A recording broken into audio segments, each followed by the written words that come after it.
Good morning, everybody. This is IT Live. It is brought to you by Academy Sports and Outdoors. I'm Tex Homer. We got Joe Cook today. Eric could not make it. And then we got Coach Dub. Today we're going to talk about what we learned from every position room so far. And now that non-conference is done, we're about to go into the fires of the SEC. Also, did Texas go from overrated to now underrated? That's what we call a hook, guys. So you guys are going to be very curious for when we discuss that. You guys can join Inside Texas right now for only $1 and get a full year of access to The Athletic. And check out this fancy little QR code, Joe. If you guys put that, if you're on your TV or your laptop or whatever, just scan it with your phone and it'll take you to the sign up link. QR code, guys. Come join us. All right, gentlemen. The bye week was nice, but it's also boring. And so that's why I'm excited for the Florida game coming up. I finished watching all of their stuff. Oh, boy, that offense is – I knew they were struggling. You kind of just watch them, a little bit out of the corner of your eye. But you really watch them, it's like they cannot do anything right now. So that is a tough go. So we'll see. I think the prediction matchups right now are like a 75% Texas win versus them because their offense just can't keep going. So that's going to be a fun week of analysis we're going to do. But we're going to look in the mirror, fellas. We're going to look at each position group. And let's not talk about this team of what we wish we had, what we wish we were, all of these kind of things. Like, let's just give the hard analysis from kind of what we were actually able to glean from non-con. Let's start on offense. And let's start with the big boys. Let's start offensive line. What do we do well?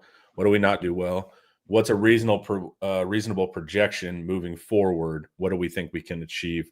Coach, I'm going to start with you because you're a big O-line guy. So what are your initial thoughts on the Texas offensive line, run and pass?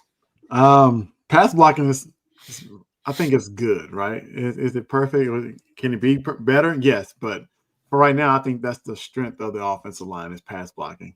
They seem to be more passive. They catch blocks anyway. They catch defenders anyway. So it's kind of like a pass protection type of, I don't know, feel a vibe I get from this offensive line anyway. They're not really aggressive. They're not going to push people off the ball, but they can pass block well.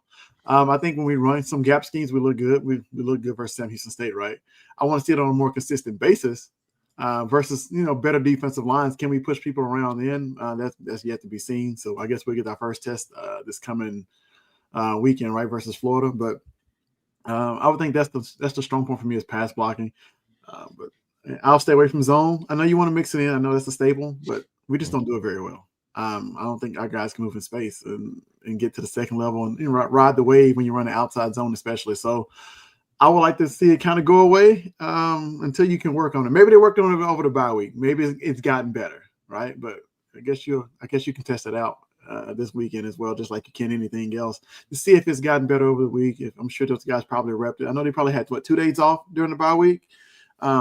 So they got kind of a break, but I will hopefully, some self-scouting from the coaches said, hey, can we run this or can we not run this? If we can't, let's just scrap it and maybe bring it back later in the playoffs or something. Kind of like Ohio State did, right? They kind of changed identities late last year. So I think, like I said, RPO, the pass game, that stuff is good. Gap scheme is okay, but zone is just not our strength. It's not our friend. I would kind of stay away from it. I like all the I don't really have much to add on the run game. I think you hit everything. Pass protection, though, I think that's been like the pleasant surprise. Just with in when you go back to Ohio State, yeah, they rushed 4 for the most part. They handled the 4, 1 sack for 1 yard, I think is what it was. And you go to some of the other opponents. I remember when I was watching the stretch of incompletions Arch had against UTEP, like there was one instance where a loop got, I think, Campbell and Baker. Sometimes that's football. But for the most part, like there were some good pickups from the offensive line against that UTEP front. And yeah, maybe they're not as talented, but still you have to block the guy in front of you. And it always looked like Texas had their guys, looking in the right direction. Maybe they don't need to stare in a certain direction. And Coach, I think you've been harping on that point, but that's another bye week fix. But overall, like pass protection, it's been what they've needed. And like I said, some of that may have to do with teams just saying, all right, we're going to drop 7 and see if you can piece it together. But if you have 5 defending 4, you should win most of the time. And they've done that at least. We'll see what they do against a more difficult front. Yeah, the ability to sort, right? What Joe's talking about, pick up games, all of that stuff. Yeah. Everything's been pretty good. The big key is if you look at Texas's pass blocking efficiency, they were probably like, I don't know, 60th in the country. And then they had Sam Houston, and I think they're up to like 40 something. We'll know more for sure on the Paul show tomorrow. I have all the numbers, just not right in front of me. So a big factor is Arch is helping that. Like it's hard to get Arch. I think he's at like a 14% earned pressure rate. So he's not even causing his own pressures, and he has like a top 3 pressure to sack rate. So Arch is actually making the line look a little bit better in pass protection than they are, but it doesn't matter. That outcome is the outcome, right? There's not a lot of sacks. So that's great. That's way better than the inverse where we're getting behind the sticks because of sacks. So I thought that's been a good thing. Offensive line, it's like DBs, man. Like they have to communicate. Defensive backs and offensive line, they're one thing. And if one of them fails, they all fail. And so that'll be the big thing. Of course, they're going to get better working as a unit. That's the natural part of in season. Now, are they going to get more athletic and be able to run outside zone? No. Mm-hmm. But we should see some improvement there. Now, Florida's defensive line has actually suffered a lot of injuries, but it's a good group, and it's a good run-stopping group. So we'll see a test. This will be the toughest test defensively by a mile since Ohio State. So we'll learn that kind of stuff quickly with the offensive line. Let's talk about their counterpart, their extension in the tight ends. First things, injury's not a killer blocker. That's not his thing. But he's been assignment sound, man. And and we've seen it with Sark's scheme. We've never really had a killer blocker. It's get in front of your guy. I'm going to give you the leverage. If he has to go around you, he's going to be too slow to the ball anyways. So that's important. Thought Andrews has been good on the perimeter when he can lead block for Arch and stuff like that. If there's a little DB, he's good at getting his hands on him. Nick Townsend, heavy metal. That's a player that's like, put me on the field. This is all this is all like telling the coach, like, let me in, So I love what Townsend does. As far as our inline blocking with Shannon, it's hard to tell because sometimes they don't block anyone like that. And it's a lot of times in like zone, right? And so it's tricky. I don't think the tight end blocking is going to be great, but let's be frank. It's never been great under Sarkisian. So can it be good enough? Not what we wish could be, but can it be good enough for conference play? And then as far as the receiving side of their position, thought it was weird that injuries didn't get a ton of play versus Sam Houston when all those guys got targets. I would have liked to rep him more. Maybe there's a reason behind that. But tight end room is kind of weird, but I feel good about injuries. I'm good with injuries. I know you've been pounding the why didn't he get targets drum. I'm like, well, other guys were there. Jordan Washington caught that touchdown, so it's not like they forgot about the position. Injuries is good enough as a blocker. But I do agree, if they go 12 as often as they do, you're bringing on that extra guy. Well, you have to have your extra guy be able to block them and give quarterbacks time on some of the shot plays they run just to be able to, and everybody knows what Spencer Shannon's out there for. I don't think they've targeted him more than maybe once. So if you're going to be the blocker, you got to block. And I think that's kind of been the thing that's missing. That doesn't mean that, you just scrap 12 personnel, because if you put 2 tight ends out there, then they can both be receiving threats because those types of guys are. But if you're going to have if you're going to run it, you got to find those guys to still be proficient at blocking. And that's, I think, what you're talking about. Like all those guys have caught passes and done well, except for Shannon. We've seen Winston get some good plays, Townsend, Washington, injuries. The deception's not going to be with physicality. It's going to be with which guy is going out into a pattern and which guy is maybe running deep. That's good. I would say with tight ends, look, they're not going to just miraculously improve in run blocking, but you got to get in their head. I just need you to string for 3 seconds. Just give me 3 seconds. Play 100% for 3 seconds. That's all I need from you. Get in the guy's way, right? Make him fight to get off the block. You don't have to be perfect. Have to be perfect for him. You want that, but I don't think it's going to happen. So Shannon, and all the rest of them, 3 seconds, just string for 3 seconds. That's all I need you to do. Get in the guy's way. You don't have to be the most dominating block. You don't have to go full Hulk smash like Nick Townsend every time, right? It's not needed a lot of times anyway. I just need you to get a guy to avoid you. If he has to run around you, he opens up a gap. If he cuts inside of you, now we got the outside. So I just need you to string for 3 seconds. I think they do a great job in the pass game. I like when all those guys get out there and get open, like Amari Winston, Nick Townsend, Washington, and injuries. So in the pass game, I like when Arch is able to find those guys, right? I think that's going to lead to some more stuff maybe down the road, especially in 12 personnel. But I'm not looking for a dominating block. Like you said, we've never had one. Just string for 3 seconds. That's all I need. And if you go to that UTEP game, they ran 13 personnel for some reason. Like, I'm like, what is going on here? And that's the deep shot that Arch missed to Livingstone where he had a half field to work with. Yeah. But they've done it. So they seem to trust all these guys against San Jose, Sam Houston, UTEP. They've trusted Townsend mainly enough to play against Ohio State. We'll see how much that rotation shortens and if somebody loses trust too. I also just wonder how much of that is Sark just trying to overload a future opponent during game week prep, because you're adding personnel grouping. You're taking 30 minutes of their time each time you do that, right? So Yeah. I wonder how much of that is just, hey, it's on tape, you need to prep for it versus we're going to actually use it. Bobby makes a good point. If you're going to go GT, GY counter reliant, what is your constraint play? If not some kind of split zone as a duo. So we've talked about this a bunch, but just the short thesis is if you're running counter or really GY counter, the tight end is going to the play side, right? Mm-hmm. And that's great. But if you're a good defensive coordinator and you don't have a counter, this is not a good way to say counter.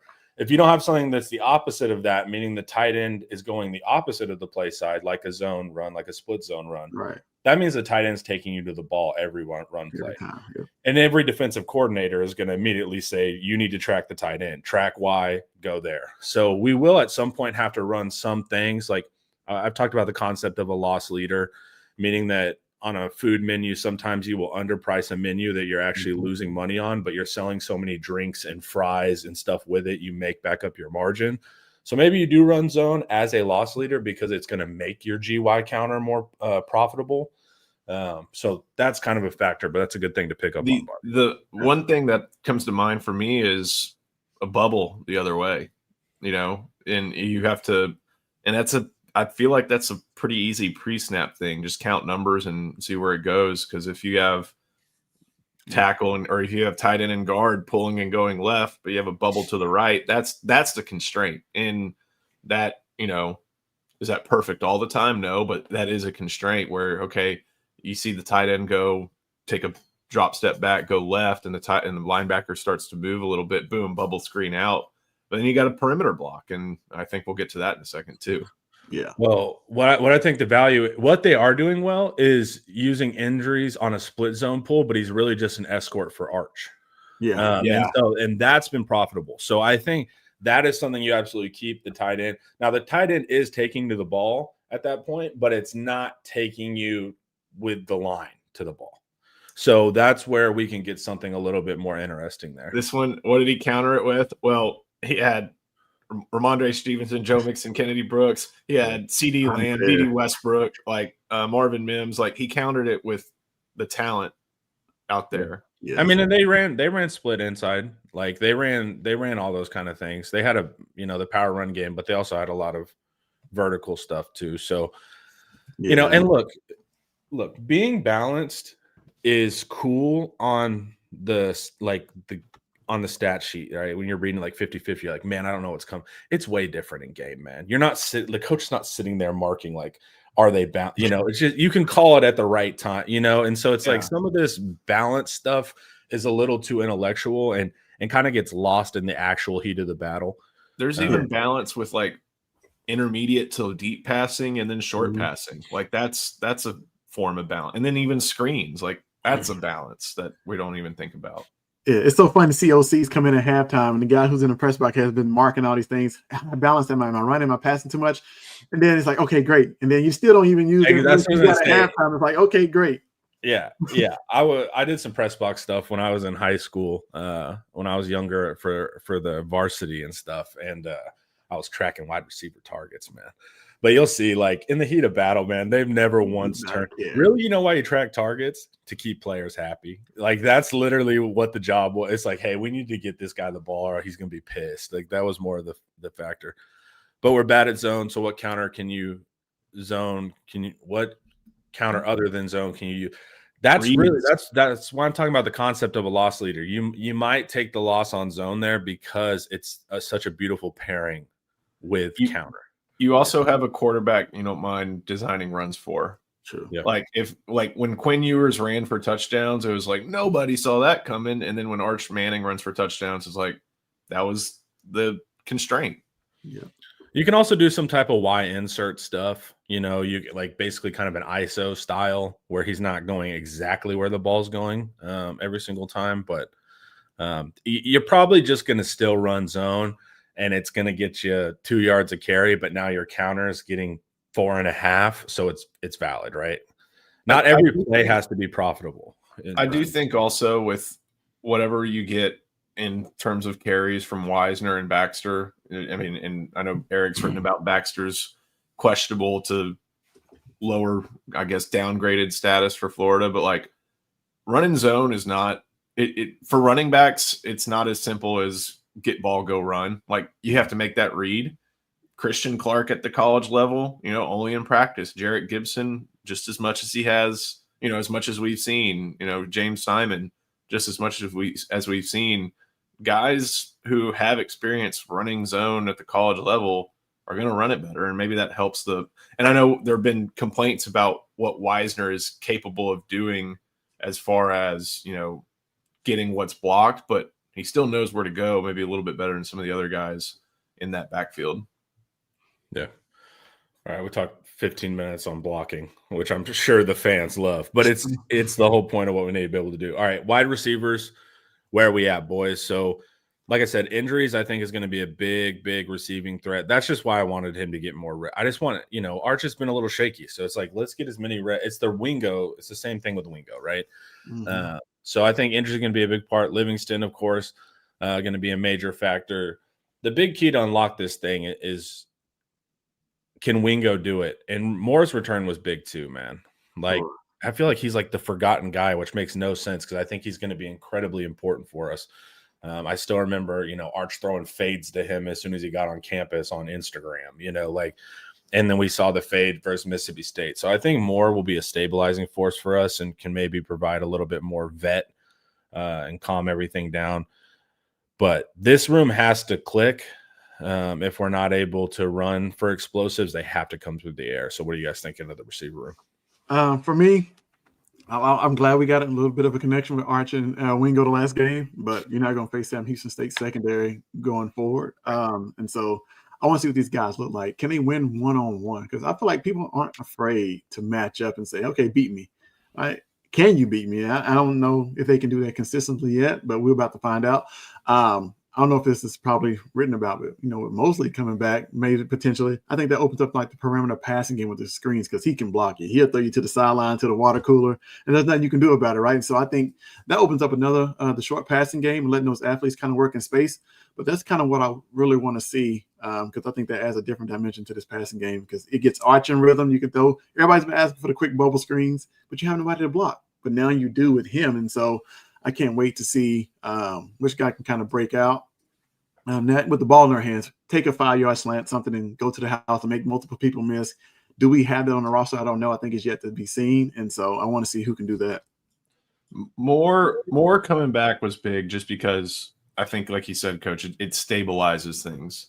Like when you have Dalen McCutcheon out there, Dalen McCutcheon is probably not, at least not yet, being like, hey, here, you here, like Moore. And I think Wingo and Livingston also are capable of doing this, but like that seems like it's Moore's role. If it was Jordan Whittington's role, it's probably Moore's role. And I think that's so valuable. And just putting guys, in the right spot if they need it, having some veteran experience, all that type of thing. Moore is that important.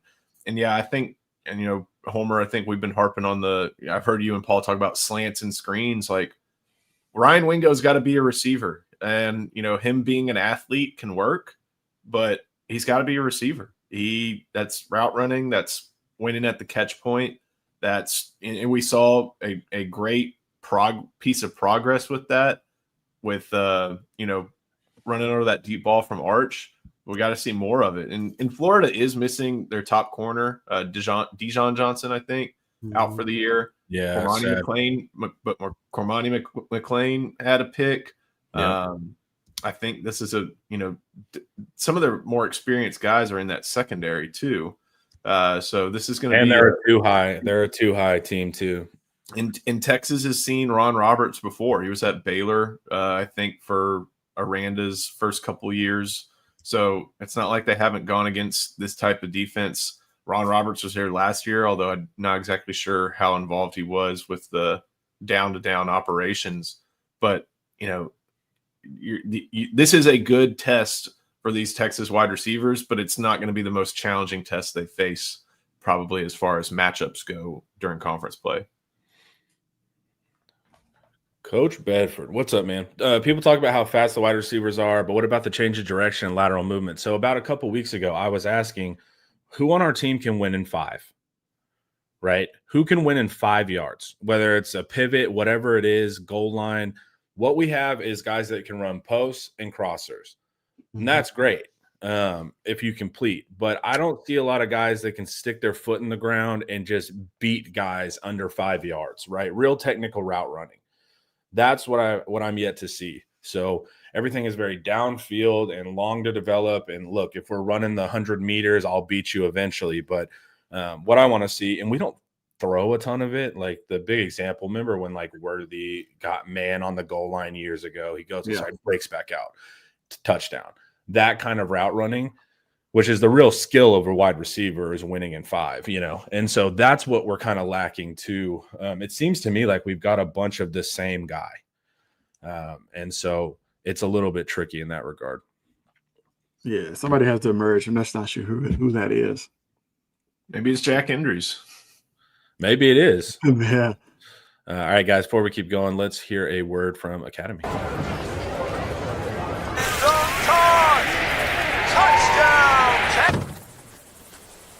Any gate can be a tailgate.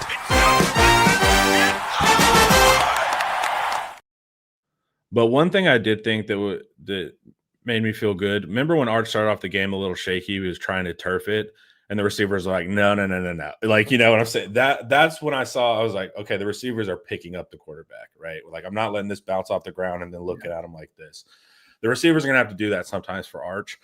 And stabilize that way too. But I thought that was reassuring ultimately, that they were like, all right, I'm going to go to the ground and I'm going to catch this ball. I thought that had value. Okay. We kind of talked running backs. I'm not going to talk about the running backs as what I want to see. I know what I have on the roster is this is not explosive group, right? I'm not expecting 40-yard runs. So, and I'm not expecting them to break a lot of tackles. So we are going to have to lean more on the offensive line. And the older guys, luckily, for not having that home run speed, they do read a lot better. Right. So, hey, man, if it's blocked for 8, just make sure you get me your 8. I'm not going to keep asking for 12 when it's blocked for 8. But do not give me 6 if they block for 8. That's the big thing that we're going to have to do. They're going to have to be smart, older players, all of that stuff. And the run game numbers, surprisingly, when you look at them, they're not that bad. Like, they're like, I don't know, 40th, 35th in the country. So we have a good enough run game right now. And that's going to be the big factor with the backs. The younger guys, they're going to just have to continue to come on, but we're going to have to lean on veteran backs, and they're just going to have to make smart decisions and get what they can get. I think – go ahead. I was going to say, I wonder how much we depend on the younger guys going forward, though. We're in conference play now, right? And so something you always mention, Homer, which guys can make somebody miss when the unblocked guy miss? I don't think we don't have it. Like, they're going to run the contact, and maybe you can make that guy, you can carry that guy for 2 extra yards, but who can make somebody miss in the secondary and then go to the house to pick up an extra 10 to 15 yards? That's what I want to see from our running backs. I don't think we have that. Everybody runs the contact. If the hole is there, they're going to hit it. If the guy's there, they're going to run into that guy. They're not going to try to really make a miss. I don't know if they have that ability to do so at this level. I think it's yet to be seen. And I think Wiseman and Baxter got to carry the load, and then find out who that third guy is going into conference play, because I don't think all of them are going to play. Maybe it's James Simon. I like him a lot. You got to throw Christian Clark in there. You got Ryan Niblett if he lines up at slot or running back, but I don't think we got that guy who can just make somebody miss and get those extra yards that you're talking about. One of the things for this run game is, like I said, there's going to have to be a lot of misdirection, I think, to help them out. And that's difficult to manage. Like, one of the great things about Quinn Ewers that I think was underrated is that he put guys in the right spot. He could make some checks at the line, not like full audible freedom, but like if he saw like, oh, there's 5 against 5 right here.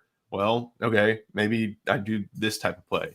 And I think Arch has similar liberty, but he hadn't been doing it as long. Like getting guys in the right spot and being able to track the motion and make it work. It's part of quarterback play. And that's something that we're going to have to see, because this is going to be a team that needs a lot of misdirection and motion in the run game just to, change where that defense is looking for that extra gap and get people moving, things like that, just to help clear the picture up for blockers that need it and runners that need it. Yeah. And like you said, misdirection, all of these are words for we're going to have to scheme this up. It's going to have to be, we're going to have to be able to get advantageous angles. We're going to have to pair it with the quarterback run game. The threat of mind doing that. Yeah, and he doesn't. And that's the good thing. And that's what I'm saying. Even for all of our frustration, our run game numbers are not bad. Like that's not because of pure execution and ability on players' part. We're going to have to scheme it. They're going to have to work overtime in run game coordination, and they're going to have to pair everything with the threat that Arch is going to pull it. Because the reality is Arch is our most explosive runner. Yeah. He's the one, he reads the best, like he follows his blockers the best, and he makes the biggest plays with his legs. So it's going to have to be scheme heavy. It's going to have to be like McDaniel's San Francisco, where like you're getting really creative in the run game. That's going to be the edge when you don't have players that are going to put you over the edge in that regard. Our most explosive running backs are Wingo and Caldwell. But yeah, but Arch can do it really well. So that's going to be the big thing. It's going to be a QB run team. It has to be. Yeah. All right. Sugarcane Daddy, thank you, man. Offenses haven't been the same since Jonathan Brooks went down. Need to stop messing around and grab a game changer in the portal. I agree with you, brother. Oh, Jaden Baugh. Come on down, dude. Florida's not working out. Talk about someone that always makes someone miss. Remarkable for his size. What is he, like 230? The first guy misses, whether it's breaking a tackle or whatever. I've been watching a lot of Baugh. Brooks did a funny tweet. You know that meme where the cat's locked in the shop and it's like, I'm gonna get you out of there. Yeah, that's what he says about Baugh. It's like we need to salvage Baugh from this situation because that guy, that's a hell of a back right there. And one thing about going in the portal and finding somebody like that, like, hey, I love Derek Cooper, but a lot of things we've been talking about with young backs, it's going to apply to Derek Cooper next year. Reading zone and reading holes at the college pace is tough. I think wherever you go, you're going to be able to find somebody. Like Ahmad Hardy was at ULM and Texas saw. I know, but I'm not trying to relitigate that. But my point is, I'll relitigate it right now. Every chance I get, I'll relitigate it. There's a guy at ULM, a Sacramento State transfer, almost single-handedly beat Texas last year. Like Arizona State, I know their offense hasn't looked great, but they got the Army's best running back from last year and was using him. Like you can find obviously talented high school guys, but they're going to have some talent. They're going to have some just overall experience limitations. You can find a good running back in the portal from literally anywhere. Like, I think Mississippi State's whole offensive backfield came to him via the portal, and they're putting up a good amount of points. Yeah. You just got to be willing to take the player in the portal. Well, we got one may come available since his coach is gone, and Braylon Russell. I know he flirted with the portal, right? Back and forth from Arkansas. So now that Pittman's gone, maybe Braylon Russell's a guy. That's half of what I'm doing when I watch on Saturdays other games. I'm like, there's a running back. I wanted Craver too from Mississippi State, but that damn A&M team got him. Coach Bedford says the run game has been solid. Texas ran the ball well versus Ohio State. Arch needs to complete the ball to open receivers. People will load the box until the passing game improves. Yeah, let's talk Arch. So big factor, right? The worst thing that can happen, I've said this a few times, Arch has a great performance. Now we get to talk for a week how everything is solved. Arch has a bad performance. It's the end of the world. Arch has a good one, bad one, good one, bad one. Now you're in limbo. Sark cannot make a decision about anything. We need to see. Now it's not going to go straight up. That's not how progression looks. But there needs to be a positive trend line for the rest of the season. We cannot have good games, bad games, good games, bad games. That's going to be the big thing with Arch. Hopefully, he got his powers back versus Sam Houston State. But once again, that's one of the worst performing teams in the country. So we just have to see there. Complete the easy stuff, because then he turns around and makes these NFL throws, where you're just like, damn, So the ceiling is still intact for him. The problem is the floor got way lower than we realized. So that's the big thing for Arch. And then going into the swamp, going into these heavier environments, we're gonna be on the road for a damn month. That's the big thing. Like Coach Bedford said, Sark's giving you the plays, man. Like, I would get on Sark's scheme if there was a way to get on his scheme. He's giving you opportunities, man. You just have to complete them. Yeah, it's gonna be interesting to see what we get from Arch. I think he's gonna progress and get better. Somebody always says, like, if Arch is a problem, then you really don't have a problem. I want to see him get better, and I think he will. I think nobody works harder than him in the building, but he just has to do it on game days. I don't know if he's just sped up or whatever the case, right? But if we get those easy throws, easy completions starting him out, I think it settles him down and use his legs. I think he really may have to do that this coming Saturday, especially with the swamp. It's going to be raining and it's going to be nasty and all that. So you got to use his legs as well as the running back's legs. If you give him a consistent running game, I think it helps him, right? You're not putting the game on his shoulders saying, hey, go win the game. I think that'll ease him into the game mentally and probably let him play way more relaxed than he's been doing. But like you said, that last throw you made last week against Sam Houston State, I guess they were playing cover 2, a trap coverage. The corner, I thought it was going to be an interception, but how he got it in there, I have no clue. But I think he got some confidence now, especially completing the deep ball to Wingo, man. I think you'll see better play from Arch going forward. The whole thing with him being sped up, I bought it completely because he's making good decisions. It's not like he's just he's going through progressions, and he was so sped up that he would miss a guy on his progression. But there are some quarterbacks who just can't get past read one. He would get past read one too quickly. He was so sped up, his mechanics stunk. Like, when his mechanics stayed in good shape, everything was fine. He just got in his own head about mechanics. And we saw, like, Sark really thinks, like, okay, get a run designed in here just to, get him in the game, get him a hit, get him feeling all right. And then, boom, he goes and plays. Like, that seems to be something that holds true. He's just got to be able to, hang on mechanically as he has been raised to do.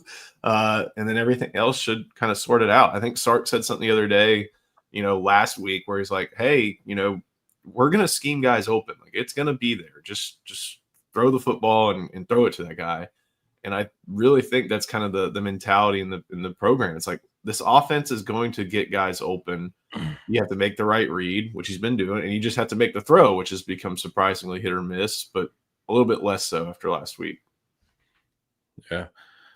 The deep ball isn't the issue. It's the 5 to 10s. Keep the sticks moving. He has struggled in these situations. Yeah. Our success rate is really poor, Coach. And good teams are consistent, meaning that they can go on some drives. Right now, I'm still investing in explosives until they go 3 high, or once again, Florida's going 2 high. So to get to where we want to go, you have to be able to drive the field sometimes. Yeah. But right now it seems like we're still explosive hunting because that's really what we have. And Sark's going to open something up for you. I also wonder if that freaks Arch out. There's a little bit of pressure in, hey, this guy's going to be wide ass open. You need to hit it, right? Sometimes gamer quarterbacks can struggle with, like, they need a little, how a plane has to take off against the resistance. Sometimes those kind of gamerness guys need it to be a little bit more lively than that. But we have to see what's going on there. But all right, that's the offense. I think the reality is it's not going to be an elite offense. The numbers are improving. Sam Houston State, big bump. But now we're about to really see if the offense is improving. That's going to be the big key. But we're going to hit the defense before we do that. Let's hear from Andre the Lawyer. Texans know when you're injured, there's one name that gets results. Andre the Lawyer. Trust the team that has secured millions for their clients and helped thousands of Texans win their injury cases. Car wrecks, slip and falls, 18-wheeler accidents, on-the-job injuries, wrongful deaths. Don't let the insurance companies tell you what your claim is worth. Andre the Lawyer will fight for you. His principal office is in Dallas, but they serve Texans throughout the state. So don't wait. Call 214-444-8808. That's 214-444-8808. Contact info is in the description. All right, guys, we'll hit through the defense quickly. This will be a much more positive exercise. All right, defensive line. I've absolutely loved what I've seen from the defensive line. They're getting into their third and fourth strings, and those guys are making plays. They play hard. They're sound. The culture on that side of the ball, just kudos to Baker, what he's doing over there, because that unit is inspired and they're mean and they're scary. And you got different skill sets. So, you see Brevard just maul people in the run game. Canoe will change drives, play to play. That's been a huge factor. Then we're going to get January back here eventually. That's a big part. Like I always harp on. I saw Melvin Hills play late in the game, and he played hard. Like, absolutely love what I'm seeing from the interior. We need to be able to lean on them going forward. Not even talking about edge. What do you guys think of IDL right now? Look, man, I love what the defense line is doing. You can throw so many bodies at so many people.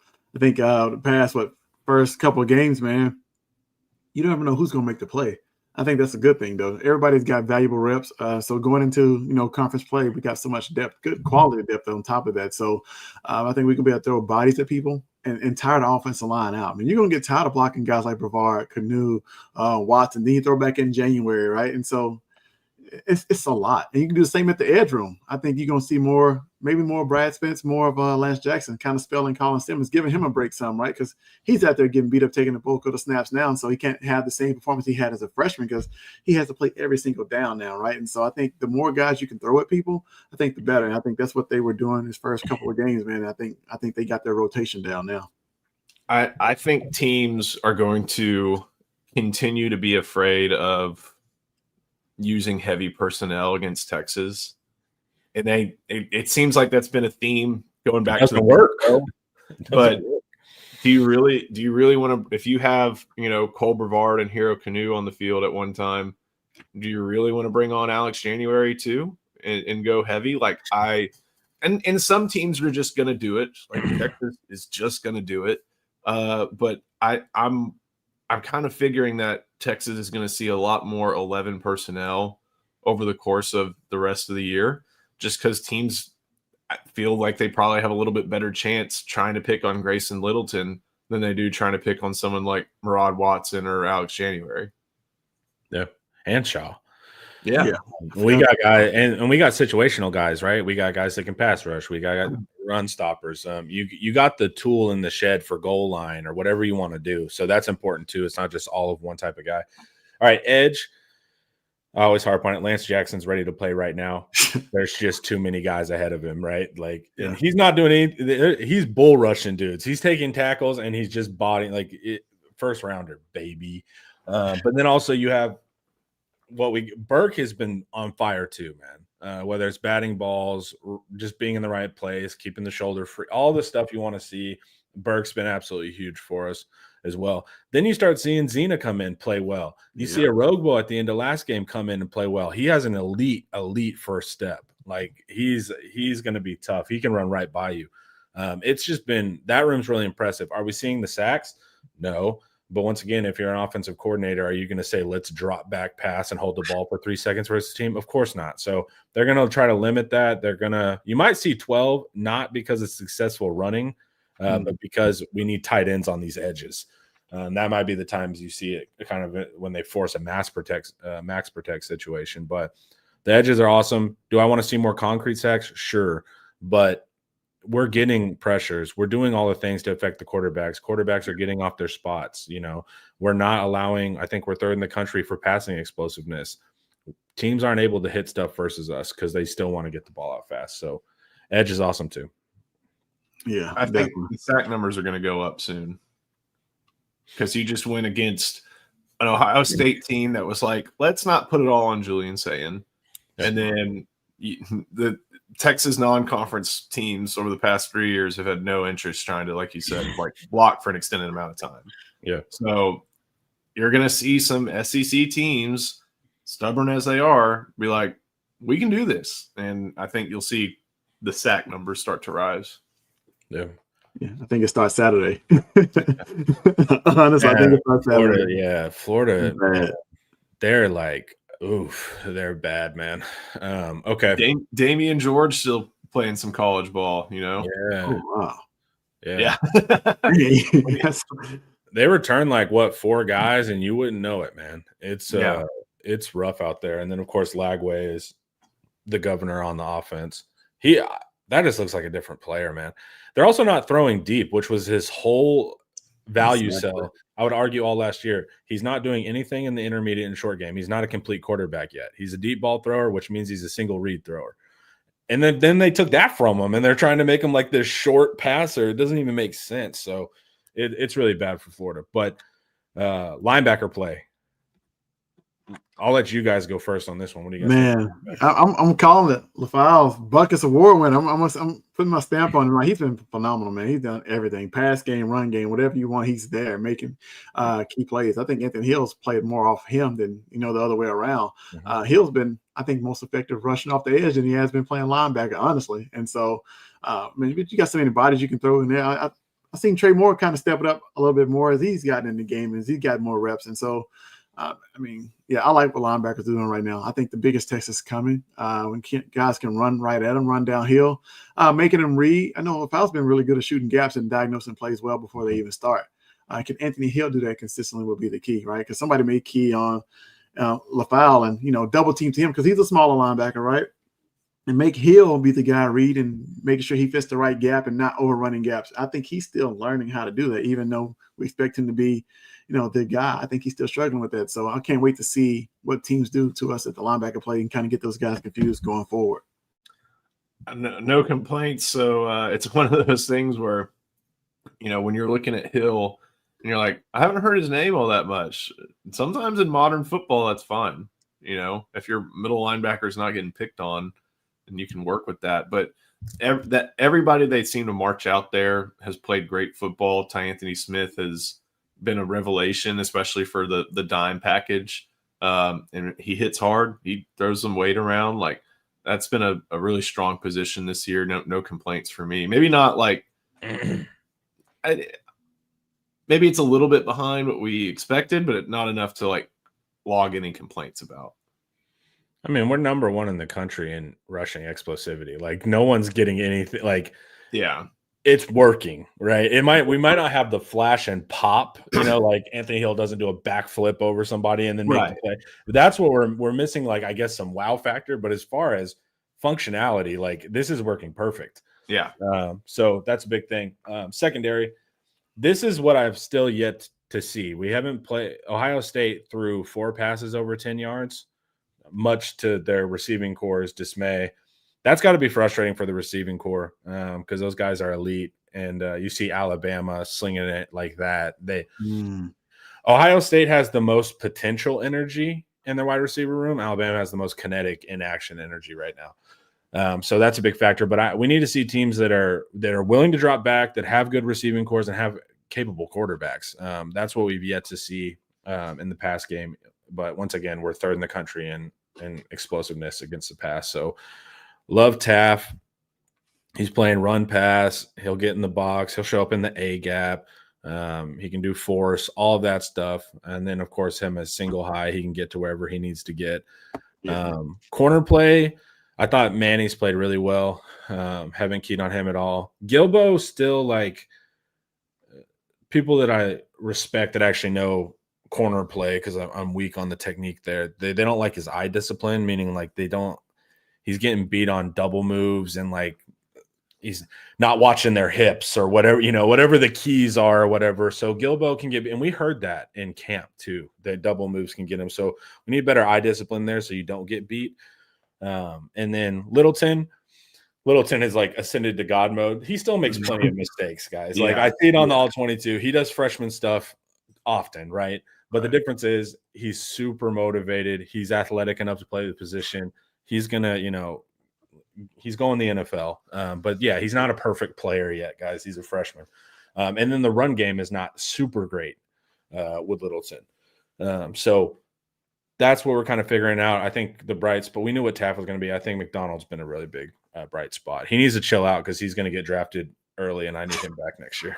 The one thing that's a little bit of a hang up for me on the secondary, and granted, you kind of have no choice, is they made a lot of rotation in linebacker, a lot of rotation at edge, and a lot of rotation at D tackle.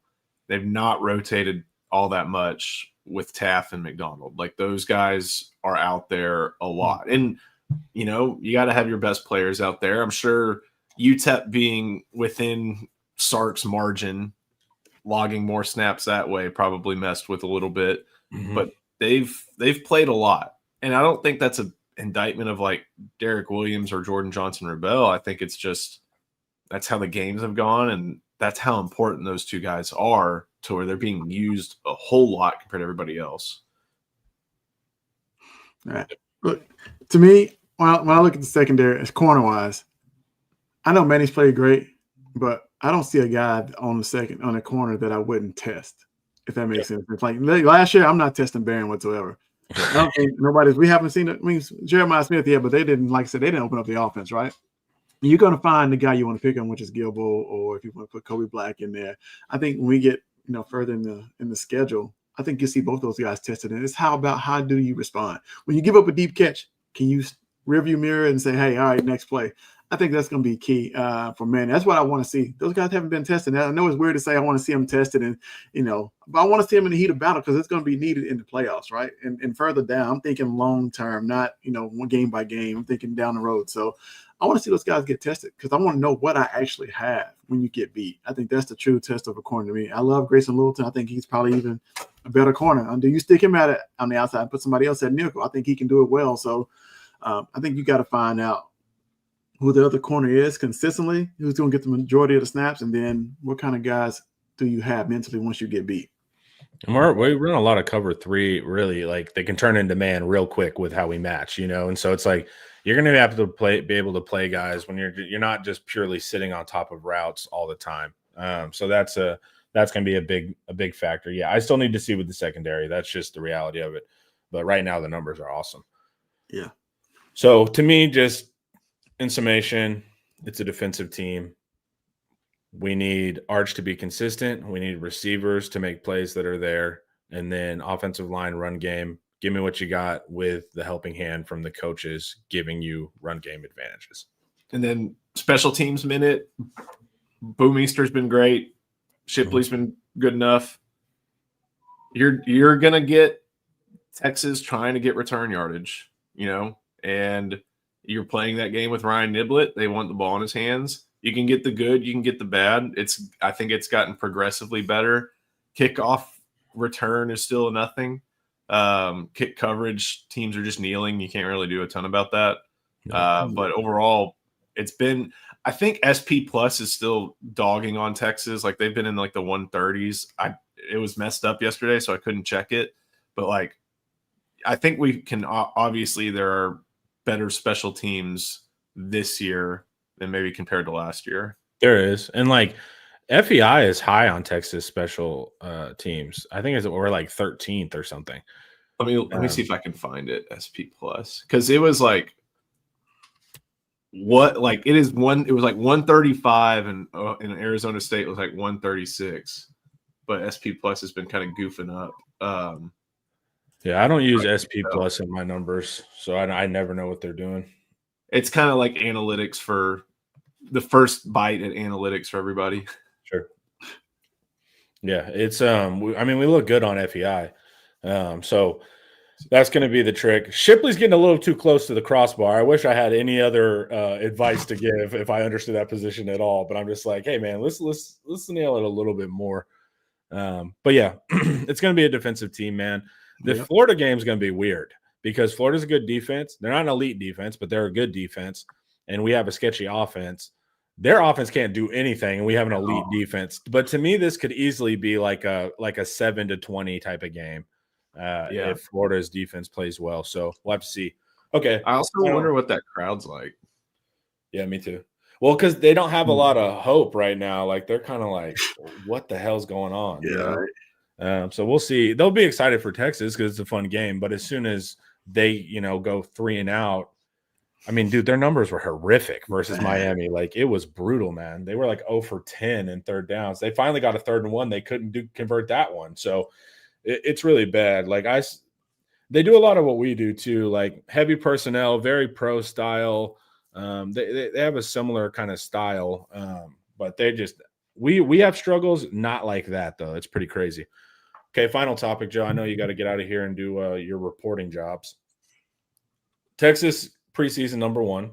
clearly overrated. All right, and then Mm-hmm. what are we at now in the polls, Joe? I know you always have to I write. think they them. got up to 8 yesterday. Okay, we're 8th in the poll. Did we go to underrated now, or properly rated, or are we still overrated? So that kind of where are you guys at in the ranking? My negative side says we're actually still overrated at 8th in the country. So what do you guys think? But also, so much of it was mental with Arch that can leave as fast as it came, right? That screws with your projection. But where are you guys at when we're like ranked number 8? What do you think about that? They're number 9. I just found it. Mm-hmm. The thing is, like, when you're looking at college football these days, like, I think if you get caught up in the actual like ranking, you're missing a lot. Like, are you in this group? Are you in this top group? And I think playoff rankings start in a few weeks. Texas is going to be in that top 12. That to me is all that matters. Like, I don't care about 1 or 4 or 7 or whatever. I do and I don't. But like at this point, it's all about, are you top 11? And Right. if you are, you would like a better draw, but that's where you need to be first and foremost. And as long as they're still there, AP and the CFP committee's usually been decently in the same neighborhood.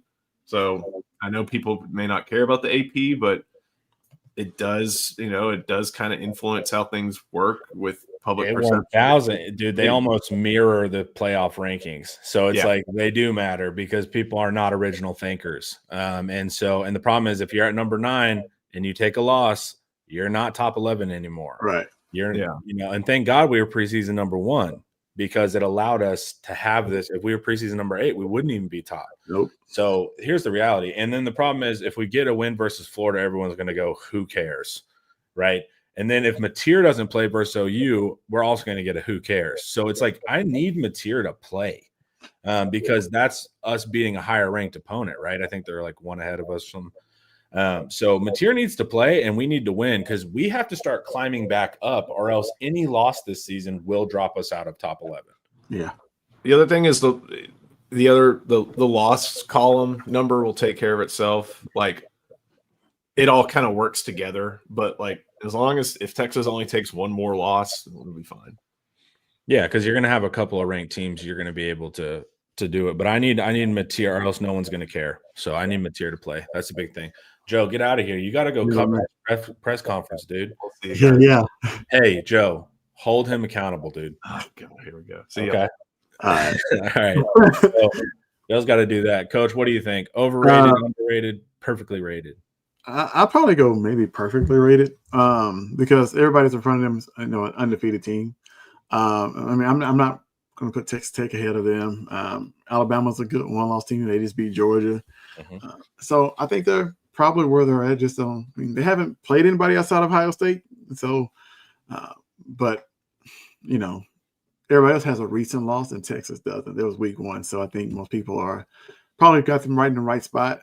But like Joe said, man, as long as you're one of the top teams to make in the playoff cut, I'm okay with it. It's a work in progress because Rover's going to meet the road with a lot of teams later in the season. It's going to be some teams going to get upset. And they're going to lose at the wrong time, or they're going to take their second loss at the wrong time. And if we can kind of stay steady and not lose late, I think we're okay. But I'm going to put us right where we're at. We're perfectly, I would say, rated, ranked. Yeah. Yeah, the only part we're in the danger zone. So it's like the wins got to keep coming. You can't take any losses, like, or you're out. Don't lose the Starkville. Oh my gosh, yeah. Mississippi State looks all right. They do. Yeah, it's weird. We were like, we have an easy schedule, but the floor of our schedule got way harder. Like Vandy, Mississippi State, Kentucky can do a weird game with you. So none of them are give me's when you have an inconsistent offense. Yeah. So that's just going to be the big factor. Hopefully we just continue to climb, more time together, all that kind of stuff. Chat, thank you guys for hanging out.